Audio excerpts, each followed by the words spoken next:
Tea Biz Podcast delivers tea news that you need to know. A recap of the week's major headlines with commentary and cultural trends hosted by Dan Bolton. It is the voice of origin for tea professionals and enthusiasts worldwide. Tea nourishes and inspires. It is an ancient plant-based medicine that simultaneously heals and energizes the body as it soothes the mind. Making fine tea is a blend of artistry and craftsmanship.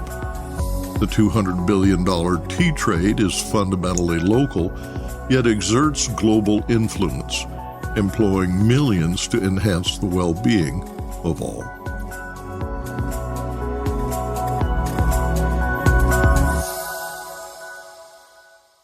Hello, everyone. Here are this week's headlines.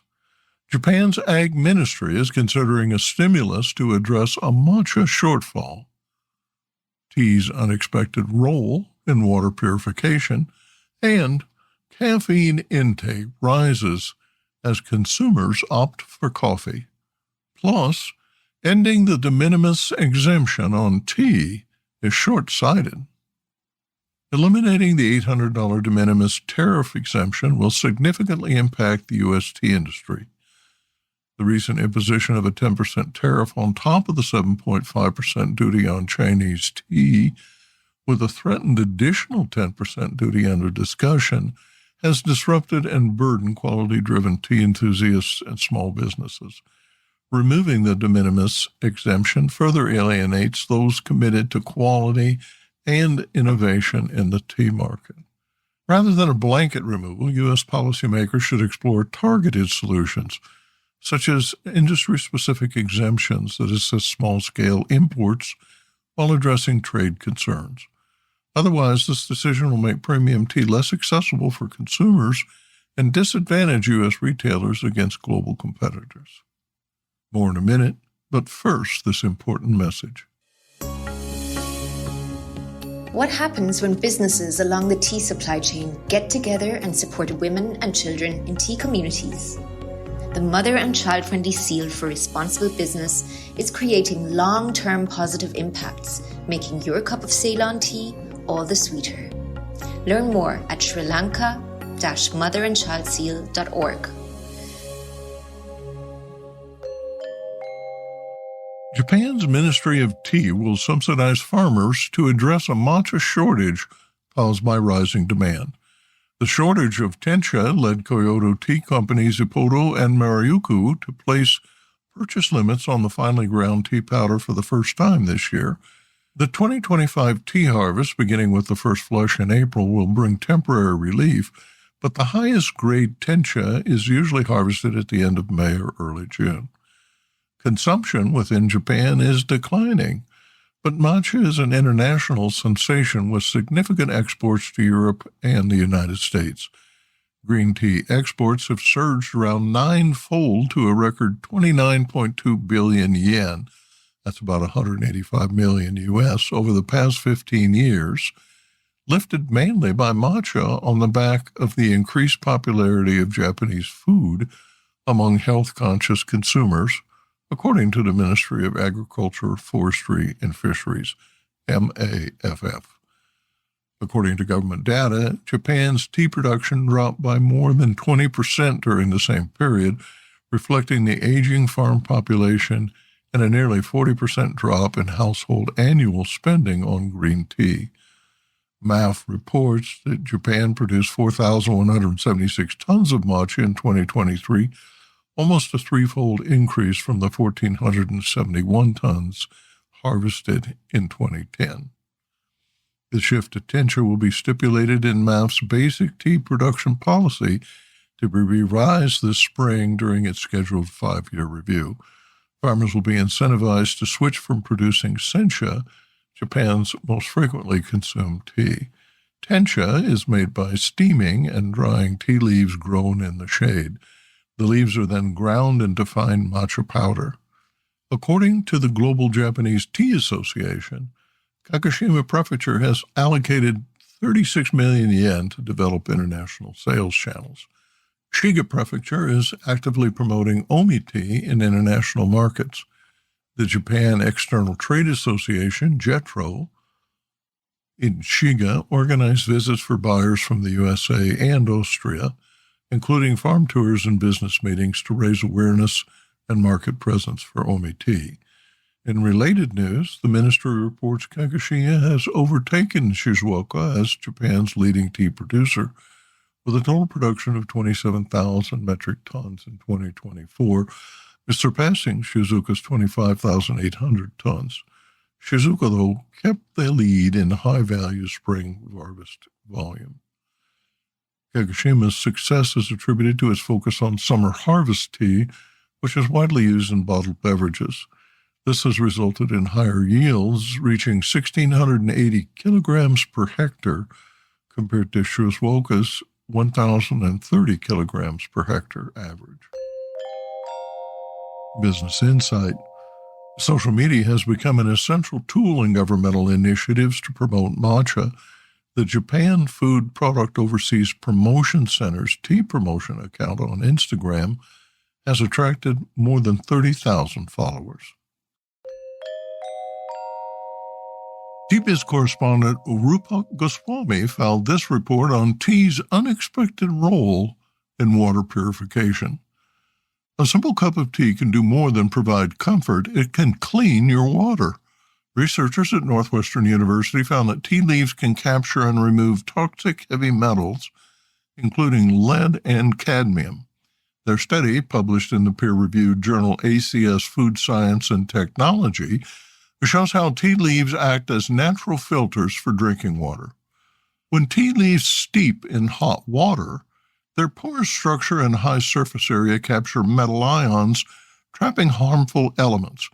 Senior researcher Vinyak P. Dravid explains that the study aimed to uncover tea's potential to reduce heavy metal exposure globally.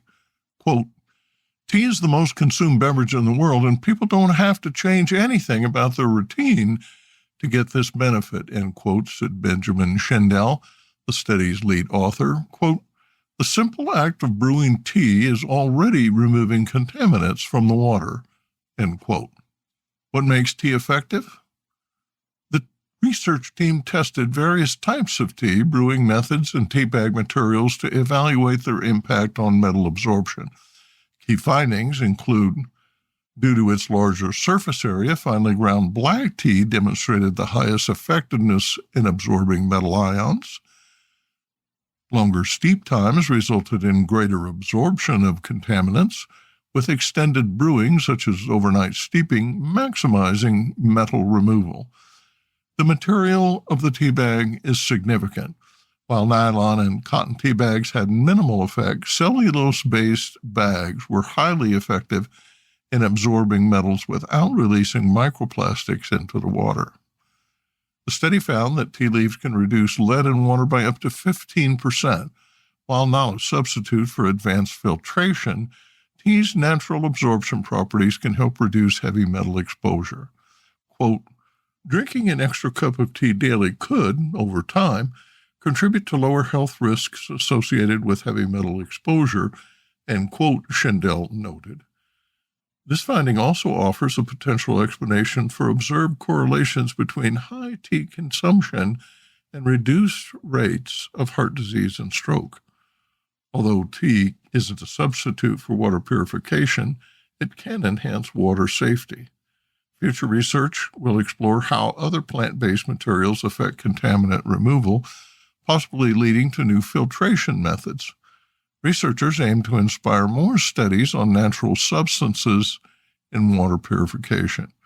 Tea is more than a beverage. It's a simple tool for a cleaner, safer drink. Coffee now represents 70% of total caffeine consumption in the U.S., an increase of 15% since a 2010-2011 survey. A recent update of that study involving over 49,000 U.S. adults indicates that although fewer individuals consume caffeinated beverages, those who do opt for stronger doses. Tea drinking appears to be on the downswing. There was an over 50% decrease in the proportion of all caffeinated beverage consumers who reported consuming tea between the most current survey and the 2010-2011 survey, writes study author Diane Mitchell of the Institute for Advancing Health Through Agriculture at Texas A&M. Despite this decline in tea drinkers, adults in all age categories who drink tea have nearly doubled their caffeine intake. Thus, the tea drinkers that remain significantly increase their tea and caffeine consumption. Quote, "We are all aware that the caffeinated beverage market has changed dramatically over the past 10 years, yet no comparable comprehensive caffeine intake data have been published in recent years," end quote, said Mitchell in a news release. Energy drinks, less common a decade ago, now account for 6% of total caffeine intake, as the number of available brands has jumped from 559 to 970. Carbonated soft drinks now contribute only 15% of caffeine intake, a 27% decrease from a decade ago. Average consumption is still below 400 milligrams per day, about 2 to 3 12-ounce cups, which health experts consider safe. The study, published in the peer-reviewed journal Food and Chemical Toxicology, found caffeine intake for all ages 2 years and older higher than previous reports.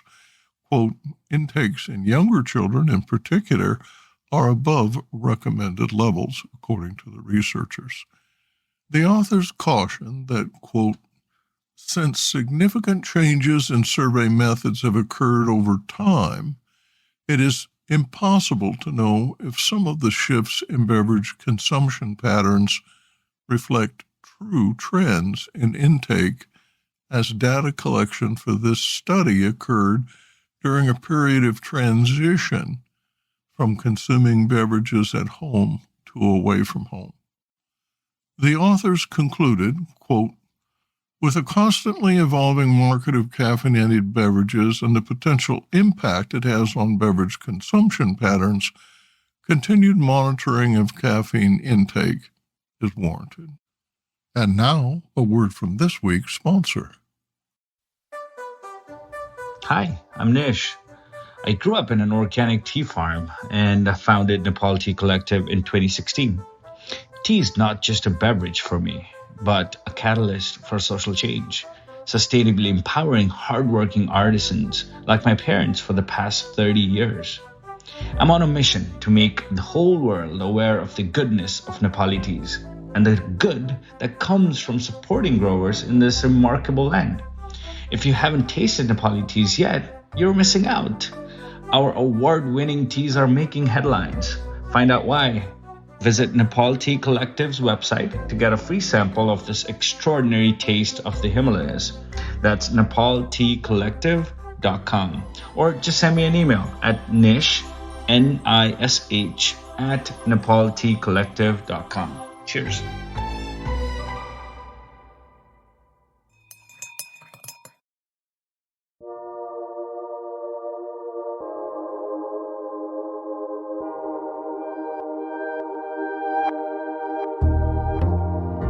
Eliminating the de minimis exemption that currently permits duty-free imports under $800 will have far-reaching consequences for the U.S. tea industry. This policy has benefited specialty tea importers, retailers, and consumers sourcing from wholesalers in China and Hong Kong, as well as tea gardens selling directly online. The negative impact on Vietnam and Southeast Asian growers that supply China's tea export network is less obvious. The U.S. decision to add a 10% tariff to the existing 7.5% duty on Chinese tea has already disrupted this ecosystem, penalizing quality-conscious tea enthusiasts and small businesses like Scott Wilson's Yunnan Sourcing, a reliable source of Chinese tea since 2004, with staff in both the U.S. and China.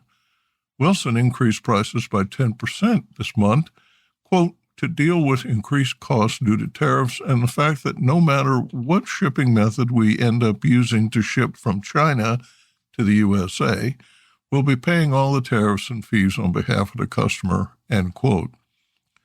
This is the only solution that makes sense, he said.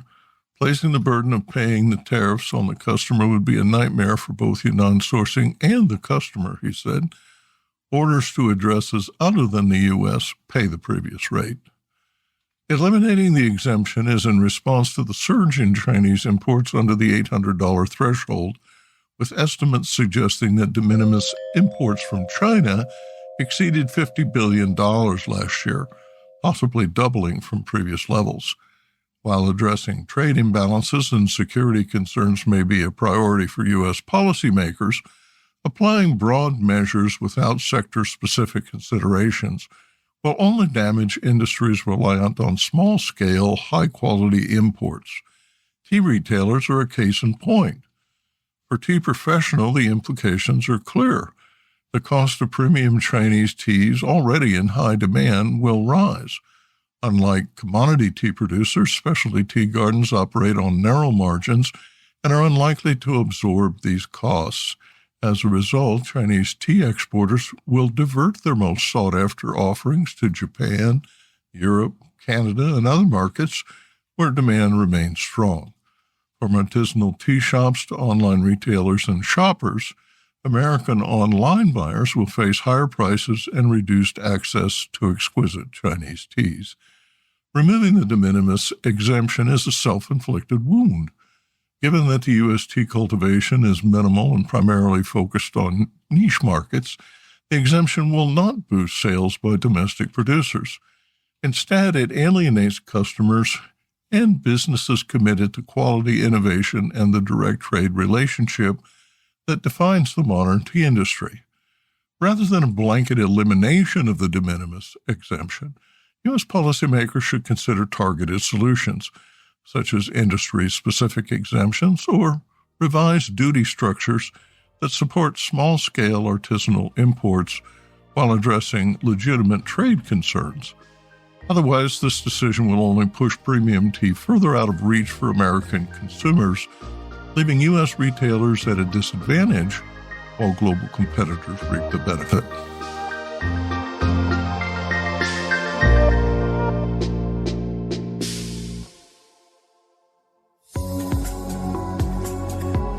Intrigued by what you heard in today's podcast? Would you like to learn more from our global network of tea biz journalists and tea experts? Remember to visit the Tea Biz website for more comprehensive coverage. That's www.t-biz.com.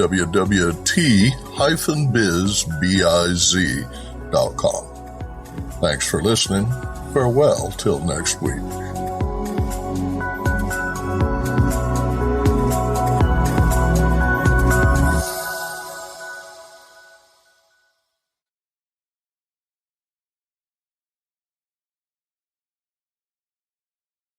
Produced by Adavita Studios. Connect your voice to the world.